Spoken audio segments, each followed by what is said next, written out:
Welcome back to the Flying with the Flock podcast, best place to get all of your Eagles and other NFL related news. I'm your host, Matt.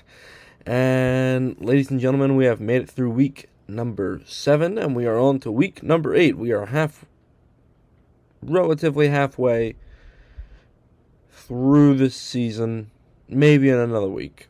But we're close to it. And it's been an interesting season for all parties involved. And yeah, it's actually been fun covering this season for you guys. Although the Eagles have had their ups and downs, we are now here with a semi-complete Eagles game. But before we jump into that, if y'all could leave a like and subscribe down below, that would be much appreciated. Your support, I don't miss it ever. So please, if you want to show some form of support, listen to the podcast. Send the podcast to somebody else. Yeah.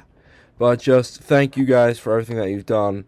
And I will continue to try to pump out the best quality stuff that I can.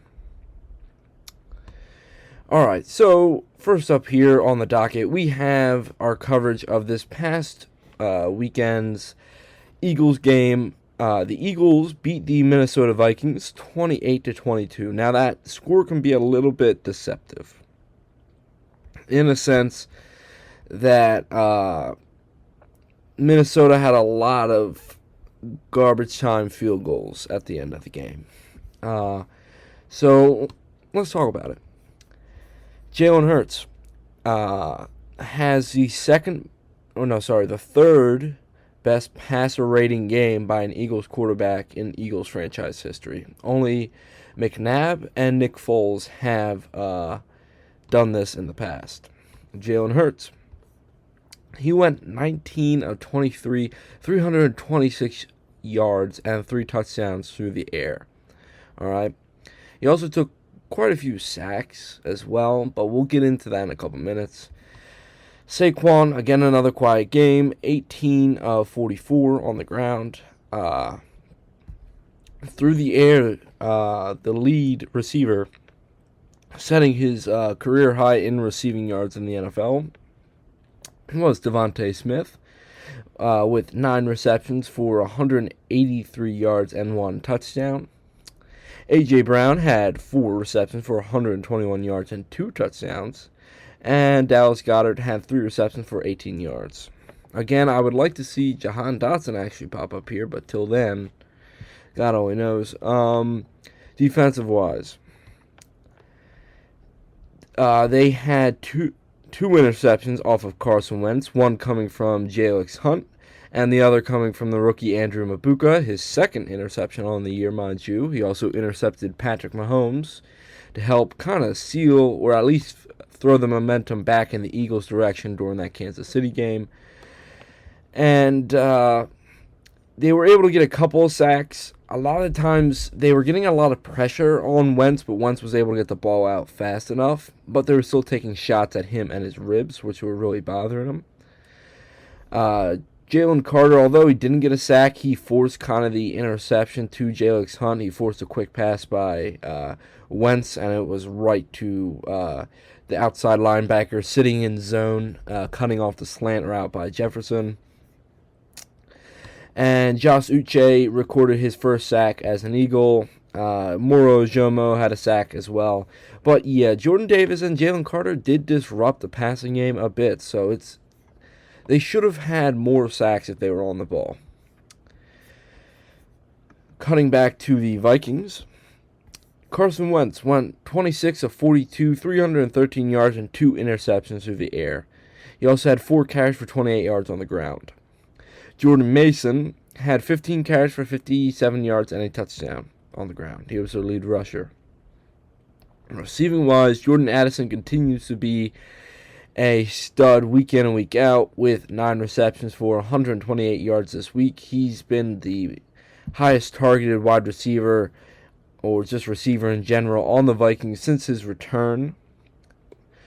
And that's been with Wentz playing. So, yeah, there you go. Justin Jefferson, 5 receptions for 79 yards. T.J. Hawkinson, 6 receptions for 43 yards. Jalen Nailor, 2 receptions for 37 yards, and that's really anybody else of note. And defensive-wise, they were able to sack Hurts, it looks like 3 or 4 times, so they did get after the quarterback a little bit, but here's why. So, early on in the game, Cam Jurgens went down with, I believe, an ankle injury. Don't quote me just yet. Let's see. Yeah. A right knee injury. So we still don't know how long he's going to be out for. But, yeah. Ultimately, we had to have Brett Toth fill in at the center position. He did all right. It wasn't amazing, but he did all right as center. He didn't snap the ball too high or anything like that, which would have screwed Jalen Hurts over. He played a solid game. Now, I would prefer to have Cam Jurgens there, but that's what really allowed for a lot of pressure on Hurts, which also shows that he performed at a high level if he had that much pressure barreling down the center of the offensive line at him, and he still had a perfect passer rating of a game. So, let's take a look at the bigger picture for some of the Eagles stuff. Yes, Brandon Graham has returned. Should he help this defense? I don't know. He's 37 years old. All right, he might be the longest tenured player in Eagles history, and one of the most dominant edge rushers in Eagles history. But ultimately, I don't think that's really going to boost it too much. We got to wait until Nolan Smith comes back after the bye week, which is only in 2 weeks now. And ultimately, some players did step up, but we need some of this veteran presence to really step up. Like this Reed Blankenship needs to generate more turnovers. The Eagles' defense was at their best when they were forcing fumbles and other kind of turnovers. So we would like to see them get back to that prime form. The offensive line has not been consistent enough. They have been banged up, so it's hard for them to get the same amount of chemistry together. Jalen Hurts had to overcome that today, and he had arguably one of his best games ever. Saquon obviously having a much understated down year. Ultimately, he does not seem to be complaining too much. Obviously because of the offensive line inconsistencies, his rushing numbers have gone down. But ultimately, what would also help would be getting Jalen Hurts going in the read option game. See if he can't get that going, so they have to respect Hurts' legs, so they focus more on Hurts, which allows Barkley to just open up. And there was a couple good runs by Barkley where he found the hole, but ultimately he just wasn't able to break past the second level there, past the corners and the linebackers and try to beat out the safety. So, yes, and on top of that, it was a great game receiving-wise for our top two receivers. But I would like to see Jahan Dotson add that extra wrinkle so they can't just focus on Devontae Smith and A.J. Brown the entire game. Dallas Goedert had a quiet game, which is weird for him, especially over the past 6 games before this. So it would be interesting to see what Kevin Patula comes up with this week against the Giants. Obviously, the Giants' defensive line really shut down the Eagles on Thursday night in Week 6. So it would be interesting to see how he tries to counter this, whether it's through a run game with a fullback in the backfield to open up the hole a little bit more, or whether it would be a quick passing game, get the ball out of Hurts' hand, and ultimately find his man early and often. So, Eagles, this is a good win. It's a good first step. It's promising. It shows us that Hurts, A.J. Brown, and Devontae Smith can all carry this team if need be. Defense didn't look as bad as the score showed. I felt like defense played a lot better than the stats and the score show. This game probably, if there wasn't for 2 field goals at the end of the game, this game should have been like 28-16. So, at the end of the day, we'll take this win. We'll keep moving forward. We got the Giants again at home now. I would like to waffle stomp these Giants so we can crush your ego a little bit. But till then, we will worry about the rest of the NFL and how they are performing as well. Alright, so moving on to the rest of the NFL. Let's cover some of the games from this past weekend. Obviously, some of these I'm going to blitz through if they're less exciting. Some of them I won't. So, let's jump right into it. On Thursday Night Football, we had the Steelers versus the Bengals. The Bengals actually upset the Steelers 33-31. Joe Flacco, obviously the starting quarterback of the Bengals now. He went 31 of 47, 342 yards, and 3 touchdowns through the air. Chase Brown also had 11 carries for 108 yards. The Bengals' rushing game really showed up this game, and that was a huge factor in why they were able to secure the win. Receiving-wise, their top receivers were Ja'Marr Chase with 16 receptions. Yes, 16. 161 yards and 1 touchdown. I think we found out who Joe Flacco's favorite target will be on this in this passing attack. T. Higgins, right behind him with 6 receptions for 96 yards and a touchdown. Andrea Iosivas had 3 receptions for 49 yards. Noah Fant had 4 receptions for 44 yards and a touchdown. So, yeah, Joe Flacco really peppered the targets towards Ja'Marr Chase early and often. And, yeah, we'll get into why the Bengals won here in a couple minutes.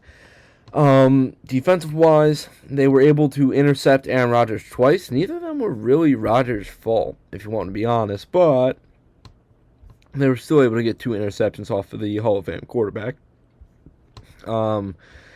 They were not able to really get consistent pressure on the quarterback, registering no sacks and very little pressure as well. All right, over to Aaron Rodgers now. Aaron Rodgers went 23 of 34, 249 yards, 4 touchdowns, and 2 interceptions. Like I said, those 2 interceptions weren't really his fault. They were kind of like, wow, that's a really acrobatic play by the corner to pick off Aaron Rodgers. Rushing-wise, their lead rusher was Jaylen Warren. He had 16 carries for 127 yards. And realistically, the next closest was Kenneth Gainwell, the ex-Eagle, with 3 carries for 14 yards. So it seems like now that Jaylen Warren is healthy, they are back to a full dose of Jaylen Warren.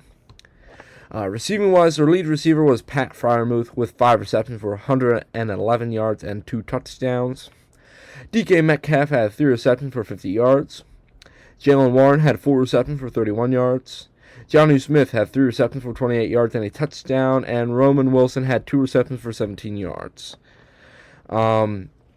Defensive-wise, they were able to sack Joe Flacco, it looks like twice or 3 times.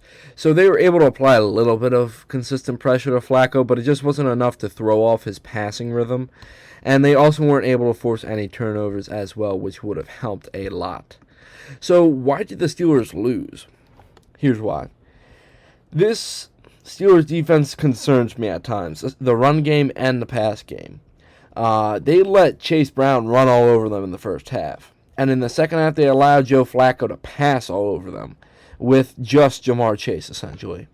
So that becomes slightly concerning that the Steelers can shore up their running defense at half, but then their passing defense falls apart.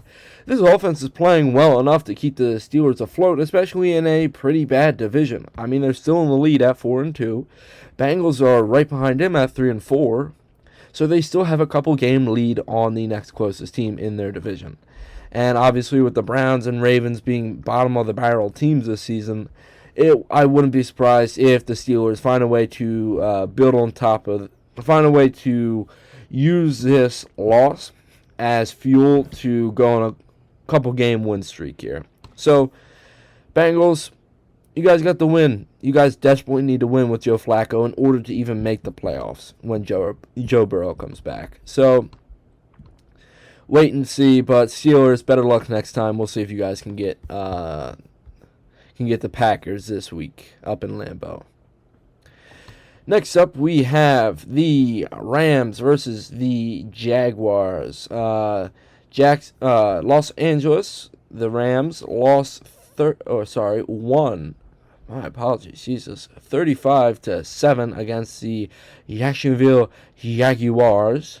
Matthew Stafford had himself a field day. He went 21 of 33, 182 yards, and 5 touchdowns through the air. On the ground, their lead rusher was Kyron Williams with 12 carries for 54 yards, and Blake Corum had 12 carries for 37 yards. Receiving-wise, Colby Parkinson was the actual lead receiver based off of yards. He had 3 receptions for 47 yards. But Devontae Adams had himself a day, especially in the red zone. He went 5 receptions for 35 yards and 3 touchdowns. Right behind him was Terrence Ferguson with 1 reception for 31 yards and a touchdown. And Tyler Higbee had 3 receptions for 19 yards. And that's really anybody else of note right there. Defensive-wise, they were able to sack the quarterback several times, actually. It looks like 5 times. So they were able to apply a little bit of consistent pressure to the quarterback. But they weren't really able to force any interceptions or turn the ball over either.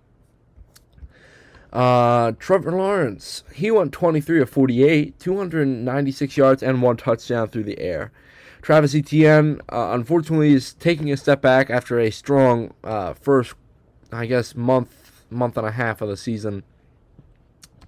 He only had 8 carries for 44 yards. Bashal Tutin had 5 carries for 22 yards, and Trevor Lawrence had 2 carries for 18 yards. Receiving-wise, their lead receiver was Travis Hunter, who had himself, I believe it's his first 100 receiving yard plus game. He had 8 receptions for 101 yards and a touchdown. Parker Washington had 4 receptions for 52 yards. Diami Brown had 2 receptions for 50 yards, and Brian Thomas Jr. again continues to disappoint. He had 3 receptions for 31 yards. Defensive-wise, they were not able to sack the quarterback or get after Matthew Stafford at all, just allowing him to dice up this Jaguars defense. And it really brings into question how real are the Jaguars, because now they're a couple games behind. I think they're 2 games behind the Colts in their own division. They might be a game out from the wild card spot if everything was to end today. So it does bring everything into question. How real are the Jaguars at this point in the season? Rams continue to find a way to win, especially off the back of Matthew Stafford's play. They have an easy game coming up in the Saints, and then they have a couple 3 hard games. They got the 49ers again, they got the Seahawks, and then they got the Buccaneers. So it's good for them to get their wins now because they're coming into a rough stretch, or even if the Panthers are playing better, they have to go 49ers, Seahawks, Buccaneers, Panthers, Cardinals, Lions. Seahawks, Falcons, Cardinals. So it all really depends on how other teams are playing and which version of the Rams we're going to see, whether it's going to be the high-flying scoring offense or whether it's going to be the stale, stagnant, gritty team that tends to come out in close matches. So, Rams, nice win. Jaguars, I would start to be a little bit concerned, but we'll leave that for a couple weeks once you guys fall under 500 if you do. All right, we have already covered the Eagles-Vikings game, so I'm going to move on. I'm going to keep this next one quick. The New England Patriots beat the Tennessee Titans 31-13. Patriots, we had Drake May. He went 21 of 23, 222 yards and 2 touchdowns through the air. They beat them so bad they eventually brought in the Pastronaut, or Joshua Dobbs, who went 1 for 1 for 12 yards through the air. Rushing-wise, Ramondre Stevenson had himself a better day than he has over the past couple of weeks. He had 18 carries for 88 yards and a touchdown on the ground. Drake May also had 8 carries for 62 yards on the ground. Receiving-wise, Stephon Diggs had 7 receptions for 69 yards. Kayshon Boutte had 2 receptions for 55 yards and a touchdown. Mac Hollins had 2 receptions for 49 yards. Hunter Henry had 4 receptions for 33 yards, and that's really anybody else of note. My fantasy buffs out there, if he's not already snagged up, I would suggest getting Kayshon Boutte off of waivers. He continues to be a red zone threat for Drake May, so he will continue to put up at least 6 points or 7, depending on how well he's playing during the game. Just something to keep in mind if you're a fantasy lover out there. Defensive-wise, they were able to force a fumble. They were able to intercept the ball. They were able to sack Cam Ward 4 times, and they were able to get consistent enough pressure to make the rookie uncomfortable. Ultimately, I don't really think anybody was going to pick anybody else but the Patriots, but the Patriots were pretty dominant. Cam Ward went 25 of 34, 225 yards, 1 touchdown, and 1 interception through the air. Tyjae Spears was their lead rusher with 5 carries for 22 yards, followed by Tony Pollard with 6 carries for 18 yards. Their lead receiver was Chizmir Dyke with 4 receptions for 70 yards and a touchdown. Tony Pollard had 6 receptions for 43 yards. Van Jefferson had 4 receptions for 41 yards. Gunnar Helm had 4 receptions for 36 yards. And Alec Amenayor had 2 receptions for 29 yards. Defensive-wise, they were able to sack Drake May more than I thought that they were. They were able to sack him like 4 times, so they were able to get a little bit of pressure after the quarterback, but they weren't able to force any turnovers. So that ultimately made that entire thing kind of mute. Ultimately, nobody picked the Titans, if you want to be honest. So, yeah, Patriots, you won a game that you're supposed to, and that's nice. Stop acting like you're the shit. Bills are coming for you. So, and Titans, you guys have 1 win. That's better than the Jets, I guess.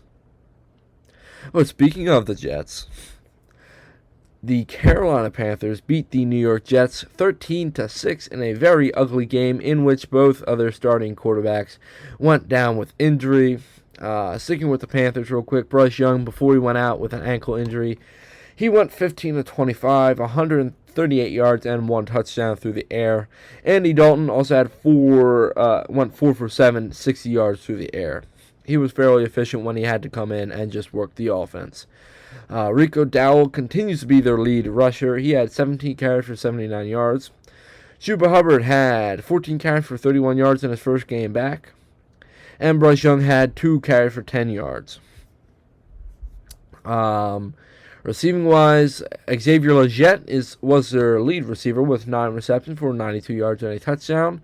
Terrell McMillan had 3 receptions for 33 yards. Chuba Hubbard had 2 receptions for 24 yards.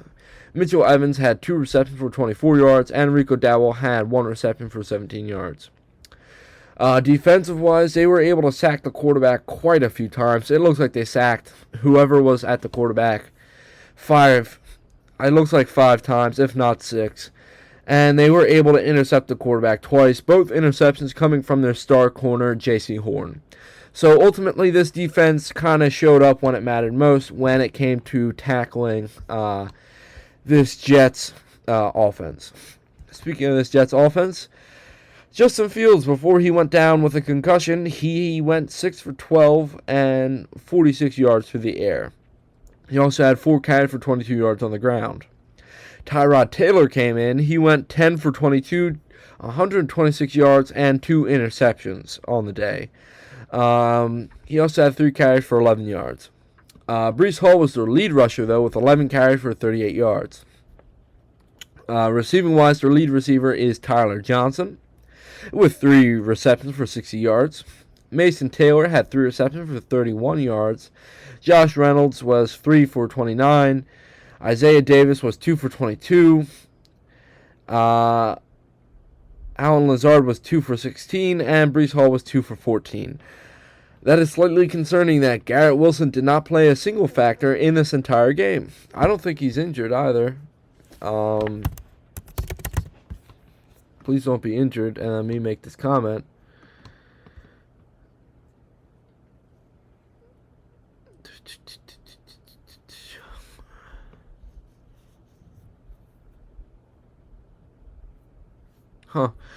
He must have went down with an injury too, so I guess that makes sense. And also Sauce Gardner went down with an injury as well. Speaking of Sauce Gardner, that was mainly just a segue into the defense here. They were able to get a little bit of pressure after the quarterback, but it just wasn't enough to really turn the ball over and give the Jets a chance to tie up the game, if not win it. Ultimately, Panthers continue to find a way to win, even though it's not like the best looking kind of football. It's still football. And the Jets are now 0-7 on the season. Their quarterback that they're paying like $20 million over the next 3 years is down with a concussion, his second of the season. And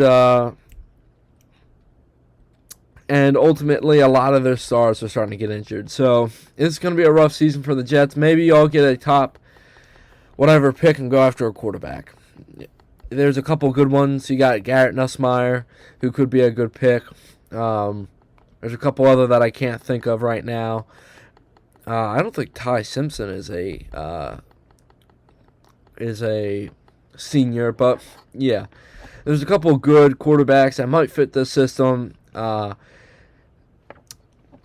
So maybe going 0-7 or going undefeated isn't the worst thing in the world, Jets fans. So we'll just have to wait and see. All right, Browns-Dolphins. Now, I did predict the Browns to win this, and I was right. But I didn't expect the Browns to win it 31-6 here. Like that's insane to me. It continues to look more inevitable that that Mike McDaniels will get fired at some point in this season, probably sooner than not. And Tua has regressed horrendously. Speaking of him, he went 12 for 23, 100 yards, and 3 interceptions on the day. He got benched, I'm pretty sure, for Quinn Ewers, who went 5 for 8 and 53 yards. Devon Achane went 13 for 82 as their lead rusher. And receiving-wise, their top receiver was Dwayne Eskridge, and he had 2 receptions for 45 yards. Malik Washington had 5 receptions for 30 yards. Tanner Conner, 1 reception for 28 yards. Devon Achane had 3 receptions for 16 yards. And defensive-wise, they were able to get after the quarterback twice, but it wasn't enough to throw off the rookie quarterback, Dylan Gabriel, who had himself a decent day. He didn't have to pass too much, but he didn't really have to. He went 13 for 18, 116 yards through the air. On the ground, he also had 4 carries for 12 yards. Rushing, their lead rusher was Quinshon Judkins with 25 carries for 84 yards and 3 touchdowns on the ground. And receiving-wise, their top receiver was Harold Fanning Jr. with 4 receptions for 36 yards. Jamari Thrash had 1 reception for 23 yards. Malachi Corley had 2 receptions for 17 yards. And Jerry Jeudy had 2 receptions for 17 yards. Defensive-wise, they were able to sack the quarterback quite a few times and obviously forced 3 interceptions on Tua, ultimately making this entire thing pretty mute. The Dolphins, I don't know what to tell you guys. Tua could be gone after this year, but he has such a hefty contract that God only knows if that's right or not.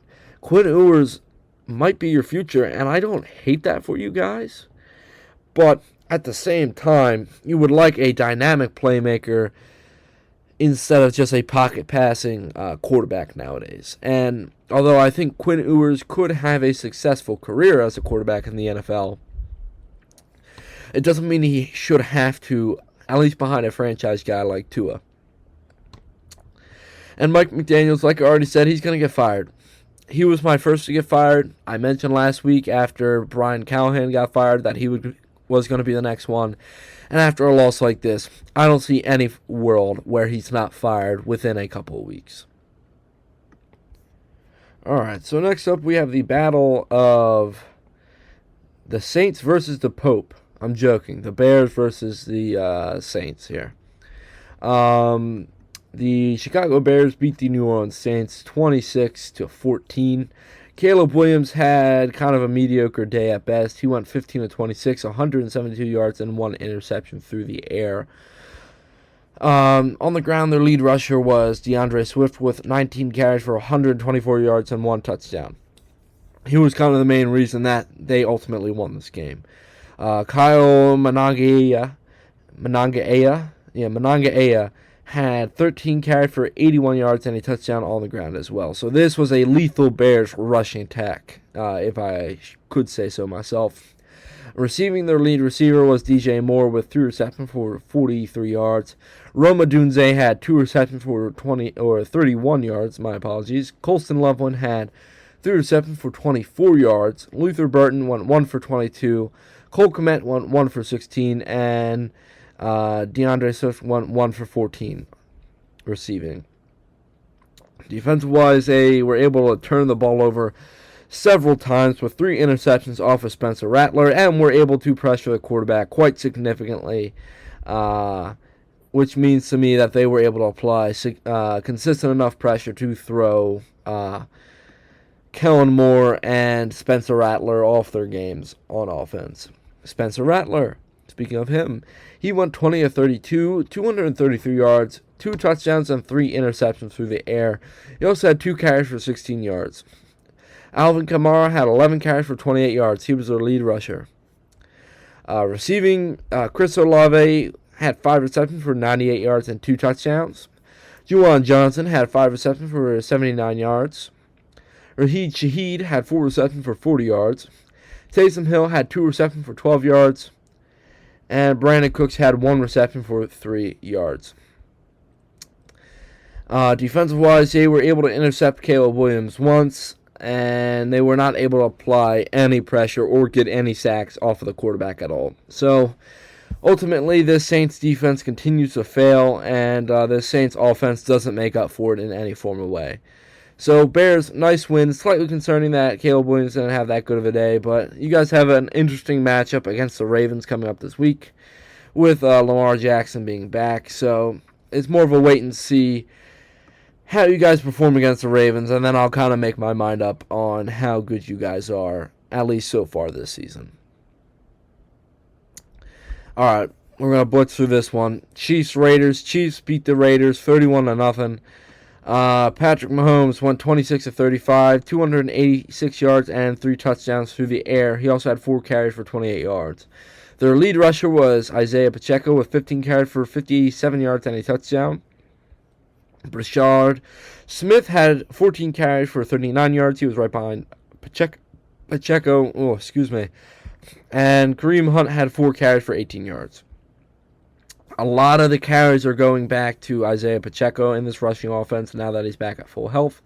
Just something to keep a note on, especially for my fantasy managers out there. Travis Kelce, he was their lead receiver with 3 receptions for 54 yards. But Rashid Rice had 7 receptions for 42 yards and 2 touchdowns. Rashard Smith had 5 receptions for 42 yards. Tyquan Thornton had 1 reception for 39 yards. Xavier Worthy had 3 receptions for 35 yards. And Juju Smith-Schuster had the same stat line. He had 3 receptions for 35 yards. Defensive-wise, they were not able to force any turnovers, but they kind of just dominated this Raiders offense, not allowing them to get anything going. They got a couple of sacks, but it wasn't as many as you would think based off of the score. Geno Smith, he went 10 of 16 for 67 yards. Kenny Pickett came in eventually, I guess. He went 2 for 2 for 8 yards through the air.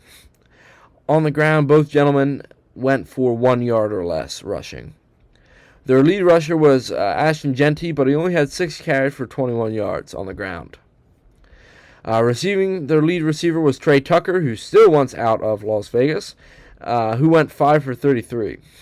Jack Beck was their next highest receiver, who went 2 for 13. Ashton Jeanty went 1 for 13. Michael Mayer went 1 for 10.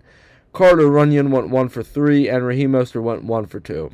So, yeah, this offense just really couldn't get anything going against this stout Chiefs defense. And this Raiders defense really couldn't get anything going with only 1 sack on Mahomes, which is more than what they had on Geno or Kenny But yeah, that is very concerning, especially with the Raiders looking okay against the Titans. But I guess it's just a year for the Raiders to start rebuilding and build a culture. So, Chiefs, I wouldn't walk the walk after this win, but you guys still advanced to 4-3 on the season. So, welcome back to the above 500 club. We had an interesting matchup that I didn't know which way it was going to go. We have the Indianapolis Colts beating the Los Angeles Chargers 38-24. Daniel Jones, he won 23 of 34, 288 yards and 2 touchdowns through the air. He also had 5 carries for 7 yards on the ground. Jonathan Taylor continues an amazing projection on the season with what he's going to end with rushing, both in touchdowns and yards. He had 16 carries for 94 yards and 3 touchdowns. He was obviously their lead rusher. Receiving-wise, their lead receiver was Alec Pierce with 5 receptions for 98 yards. Tyler Warren, who continues to be a consistent target for Daniel Jones, he went 4 for 69 and 1 touchdown. Michael Pittman had 7 receptions for 58 yards and a touchdown. Jonathan Taylor had 3 receptions for 38 yards, and that's realistically anybody else of note. Defensive-wise, they were able to intercept Justin Herbert once, and they were able to apply consistent enough pressure to get 3 or 4 sacks off of the quarterback. So that is slightly promising that this defense is starting to show up for this Colts offense as well. Looking at Justin Herbert on the Chargers side, he went 37 of 55, 420 yards, 3 touchdowns, and 2 interceptions through the air. Justin Herbert had 6 carries for 31 yards. Receiving-wise, their top receiver was Ordinan Gaston II with 7 receptions for 164 yards and 1 touchdown. Keenan Allen had 11 receptions for 119 yards and a touchdown. Ladd McConkey had 9 receptions for 67 yards. Quentin Johnson had 2 receptions for 30 yards and a touchdown. And that's really anybody else of note in that situation. Defensive-wise, they were not able to sack the quarterback too much. They got after Daniel Jones once, but they were not able to force any turnovers themselves anyway, so it ultimately didn't help them close the gap when it came to getting closer to winning. Colts move on to 6-1, the best record in the entire NFL. And Chargers fall to 4-2. Ultimately, both teams are going to be fairly competitive. Colts have a couple of interesting games coming up. They have Titans, that should be easy, but then they have Steelers, Falcons, Chiefs, and those should be hard for them. So it would be interesting to see when their next loss is going to come. And, the Chargers fall to 4-3. I didn't even see that. They fall to 4-3, so that's a little bit more concerning. But overall, we'll wait and see how things shake out with the Chargers. Next up, we have the Broncos versus the Giants. Now, what's weird about this game, this is either tied for the first or it is tied for the second largest comeback in NFL history. Going into the fourth quarter, the Giants led 19-0, and the Broncos come back and win 33-32. Talking about the Broncos, Bo Nix, he went 27 for 50. 279 yards and 2 touchdowns. J.K. Dobbins, he was their lead rusher with 14 carries for 81 yards. Bo Nix also had 5 carries for 48 yards and 2 touchdowns himself. Receiving-wise, the lead receiver was Courtland Sutton with 6 receptions for 87 yards. Marvin Mims Jr. had 6 receptions for 85 yards. Evan Ingram had 5 receptions for 42 yards. Nate Atkins had 2 receptions for 20 yards. And Troy Franklin had 3 receptions for 19 yards and a touchdown. Defensive-wise, they were able to sack the quarterback 3 or 4 times, and they were able to intercept Jackson Dart once as well, ultimately setting them up. What the hell? I can't even speak today. Setting them up with a good field position when it came to how close they needed to be for their offense to go down and drive for the winning touchdown. Speaking of the Giants, Jackson Dart, he went 15 of 33, 283 yards, 3 touchdowns, and 1 interception through the air. Cam Skattebo was their lead rusher with 16 carries for 60 yards. Tyrone Tracy had 9 carries for 46 yards and a touchdown. Jackson Dart himself had 5 carries for 11 yards and a touchdown on the ground as well. Their lead receiver continues to be Wan'Dale Robinson with 6 receptions for 95 yards. Daniel Bellinger had 3 receptions for 88 yards and a touchdown. Theo Johnson had 3 receptions for 66 yards and a touchdown. Cam Skattebo had 3 receptions for 34 yards and his first NFL receiving touchdown. Defensive-wise, they were doing pretty good, slowing down and completely stopping the Broncos' offense until late in the game. They were not able to get consistent pressure on Bo Nix, and they were not able to force any turnovers, which probably would have helped seal the game even earlier. So, ultimately, this Giants defense failed the entire Giants team as a whole, and this Broncos team continues to find a way and stays ahead. I believe they're first now in their division. They are first in their division now, especially after a Chargers loss. So, Broncos are the controller of their own destiny at this point. That's all I really got to say for that game, because there's nothing really else I could really say on top of that. All right, next up, let's blitz through this kind of boring game. We had the Green Bay Packers beating the Arizona Cardinals 27-23. Jordan Love, he went 19-29, 179 yards, and 1 touchdown through the air. He was actually more inconsistent than what his stats show. Josh Jacobs was their lead rusher with 13 carries for 55 yards and 2 touchdowns. Jordan Love also had 4 carries for 22 yards himself. Their lead receiver was Romeo Doubs with 3 receptions for 72 yards. Tucker Kraft had 5 receptions for 58 yards and a touchdown. Matthew Golden, 4 receptions for 37 yards. And John Fitzpatrick had 1 reception for 6 yards as well. Defensive-wise, they were able to pressure Jacoby Brissett a little bit with Micah Parsons had himself a day. He had 3 sacks, but the rest of the team only accumulated... What is that? Sorry, doing math. It's not my strong suit this early in the morning. 3 sacks as well. So, they were able to get 6 total sacks on the quarterback, which is not a great thing for the Cardinals. Speaking of them, Jacoby Brissett went 25 of 36, 279 yards, and 2 touchdowns through the air. Rushing, their lead rusher was Zonovan Knight again. He had 14 carries for 57 yards. Jacoby Brissett had 6 carries for 26 yards, and Michael Carter had 7 carries for 11 yards. Receiving-wise, Trey McBride, he had 10 receptions for 74 yards and 2 touchdowns. He led the entire team. Zay Jones had 2 receptions for 67 yards. Marvin Harrison Jr. had 2 receptions for 58 yards. And Michael Wilson had 3 receptions for 40 yards. And looking at it, defensive-wise, they were able to sack the quarterback once and was not able to turn the ball over that much either, which would have helped since this was such a close game for the Cardinals.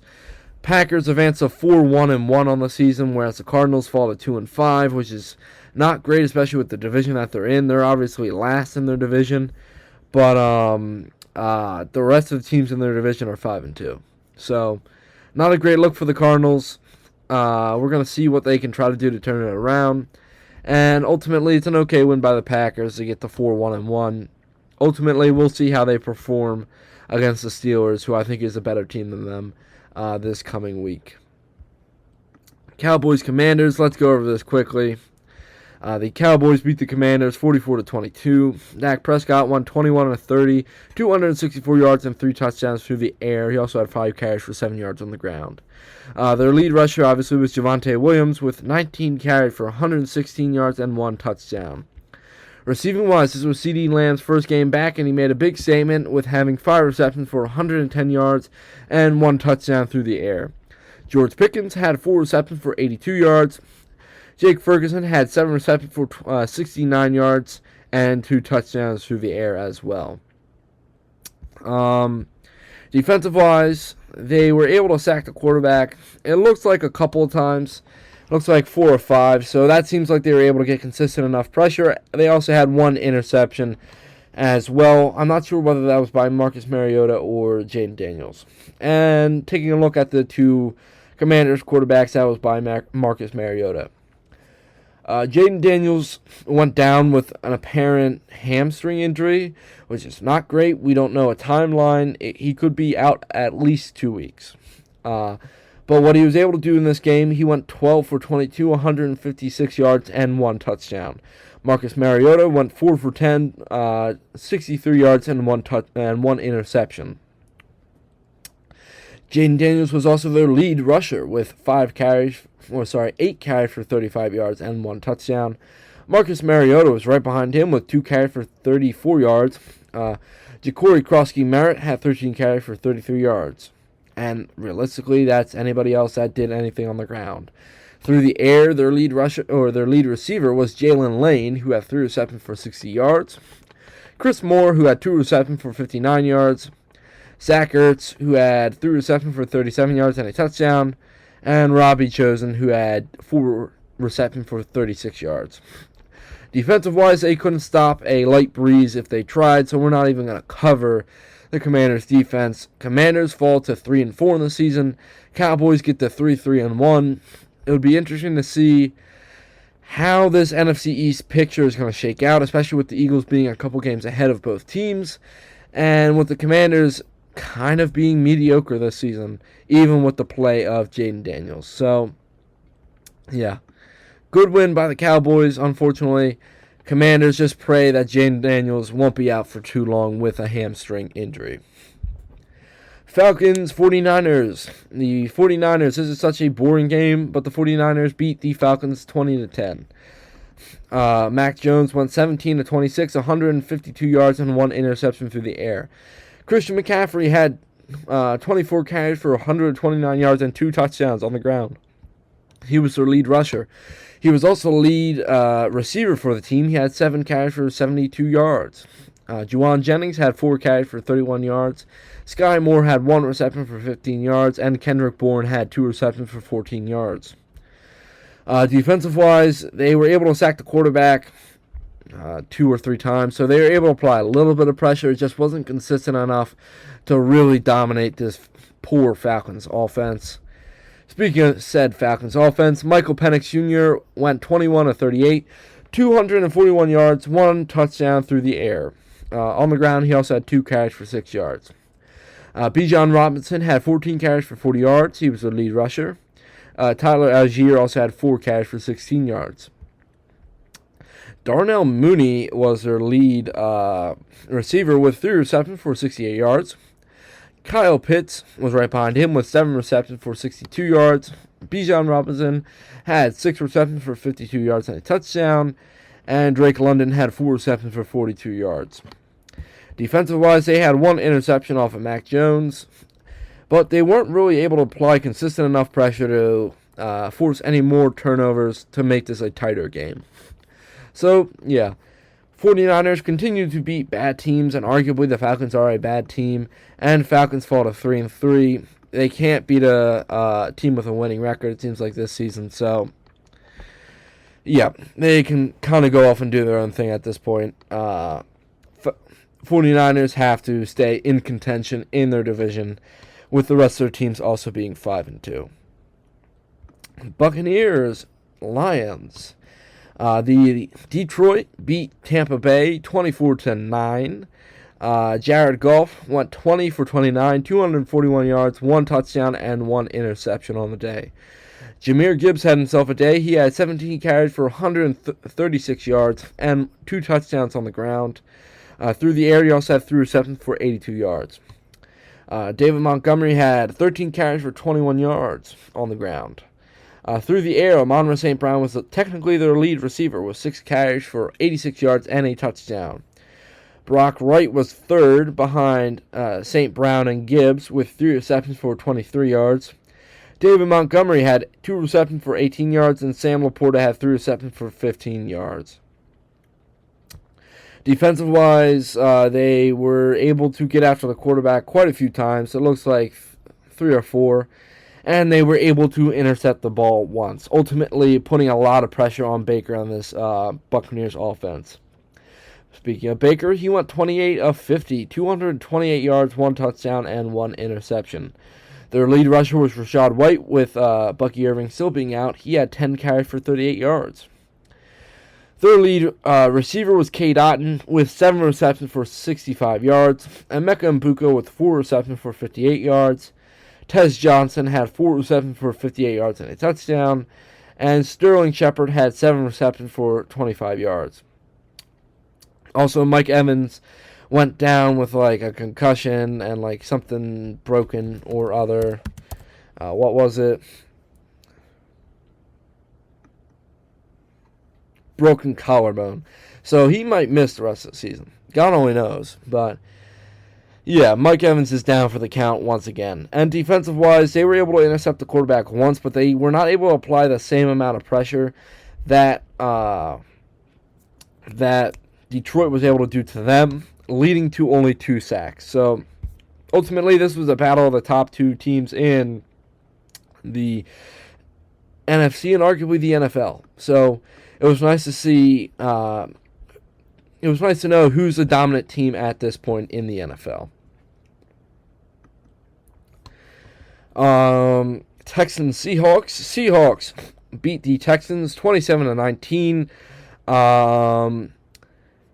Looking at Sam Darnold's stat line here, he went 17-31, 213 yards, 1 touchdown, and 1 interception as well. Kenneth Walker was their lead rusher with 17 carries for 66 yards, but Zach Charbonnet had 12 carries for 49 yards and 2 touchdowns on the ground. Through the air, Jackson Smith-Njigba had himself another day. He had 8 receptions for 123 yards and 1 touchdown. Elijah Ario had 4 receptions for 42 yards. Cooper Kupp had 1 reception for 32 yards. A.J. Barner had 1 reception for 7 yards, and Zach Charbonnet had 2 receptions for 6 yards. Defensive-wise, they were able to force 1 interception by C.J. Stroud and were able to sack the quarterback 4 or 5 times, meaning that they were able to get a lot of pressure on C.J. Stroud during this game. Speaking of C.J. Stroud, he went 23 of 49, 229 yards, and 1 touchdown to 1 interception through the air. He was unfortunately also their lead rusher with 2 carries for 25 yards. Nick Chubb also had 5 carries for 16 yards on the ground, and Jaquavius Marks had 10 carries for 15 yards. Receiving-wise, their lead receiver was Dalton Schultz with 9 receptions for 98 yards. Jalen Noel had 4 receptions for 77 yards. Nico Collins had 4 receptions for 27 yards, and Jaquavius Marks had 3 receptions for 20 yards and 1 touchdown. Defensive-wise, obviously, they did have 2 interceptions. One was on a trick play by Cooper Kupp, and obviously the other was by Sam Darnold. And ultimately, they were not able to sack the quarterback besides twice, so they were just not able to apply consistent enough pressure to get after the quarterback. Alright, so that's it for this past weekend's games. I only have a couple of smaller stories. It's more just like drama going on in the NFL, so we'll make this quick. The Cowboys have been rumored to make a move for Max Crosby, and I'm going to tell you why this is not happening. That's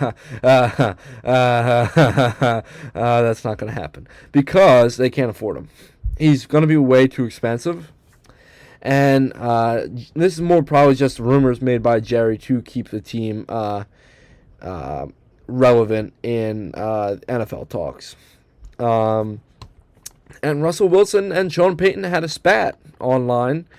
Russ essentially fired back at his coach after Sean Payton made comments, but everybody knows that Sean Payton is a piece of human garbage, so on and off the field. So that's understandable.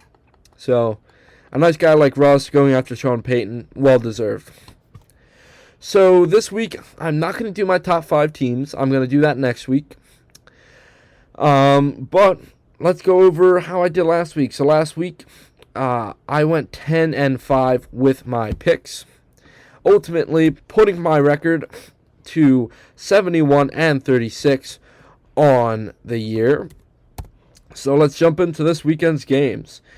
We have Thursday Night Football, which is the Minnesota Vikings versus the Los Angeles Chargers. Give me the Chargers. We still don't know whether J.J. McCarthy is going to start at quarterback. And if he does, I still feel like he's going to be rusty. I have no faith if Carson Wentz starts again. So, yeah, give me this physical Chargers team against this banged-up Vikings team to take the dub. Let's say 30-17. Or 31-17. There we go. 31-17. Thursday Night Football. Dolphins, Falcons. Give me the Falcons. If the Falcons lose to the Dolphins, we got to have some serious talks about the Falcons. I think the Falcons will win probably like 42-13 against the Dolphins, ultimately. I think that's what it comes down to. Bengals, Jets. Give me the Bengals. Bengals have looked pretty good last Thursday. I would like to see how they look against this banged-up Jets team and this 0-7 Jets team. So give me the Bengals by a mile. Give me the Bengals 34-19. 34-19. Next up, we have Browns, Patriots. I could see realistically the Browns getting the upset here, but Patriots been on a roll. So give me the Patriots winning here, and they continue their winning streak, and they just out-physical the Browns. So give me the Patriots in a close game, 20-14. Giants, Eagles. Give me the Eagles. I think the Eagles find a way to build off of this past win and find a way to beat the Giants at home in their Kelly green uniforms. And I think they beat them 38-17. Bills, Panthers. Give me the Bills. Bills coming off the bye week. Josh Allen off some rest. Coming back, looking to play his best football to get the Bills back in first place in the NFC East. Or the AFC East, my apologies. Give me the Bills winning against the Panthers. 28-14 against the Panthers. Bears, Ravens. Ravens are favored -300. Lamar Jackson should be back, but give me the Bears. I just think that they're on a roll right now, and they're going to find a way to win against most teams. So give me the Bears winning against the Ravens in a close battle, mind you, 24-21. 49ers, Texans, give me the 49ers. Both these teams are really banged up, and both these teams aren't that great in my eyes, but I think the 49ers are just more well-coached. So give me the 49ers beating the Texans, let's say, 20, no, it's more than 24-17. 24-17. Buccaneers, Saints, give me the Buccaneers. I think they beat the ever-loving crap out of the Saints, especially after they lost to the Lions on Monday night. I think they just come out and take all their anger out on the Saints, and they beat the Saints 49-16. Next up, we have Cowboys, Broncos. I don't know. I just get the feeling that the Broncos are going to find a way to win, and their defense will find a way to stifle this Cowboys offense. So give me the Broncos winning in a tight battle again, 30-24. Next up, we have Titans, Colts. Give me the Colts. Colts are favored -1600. I will take that. Colts have just been on a roll. They have the best record in the NFL, and I think they'll continue to show why they have the best record in the NFL. So give me the Colts beating the Titans in somewhat of a blowout, 56-24. Packers, Steelers. Give me the Steelers. I think Aaron Rodgers goes up to Lambeau for the first time since being a Packer and finds a way to beat the Packers against a somewhat questionable defense in my eyes. And I feel like he just drags the rest of the team with him to get this win. So give me the Steelers beating the Packers off a last-second field goal, 27-24. Lastly, we have Commanders-Chiefs. Give me the Chiefs. Commanders are banged up. We're not sure if Marcus Mariota is going to play, or if Jaden Daniels is going to play, or Marcus Mariota. So give me the Chiefs. As long as I know Patrick Mahomes is on our center against a banged up team, I think they're going to easily win 35-17.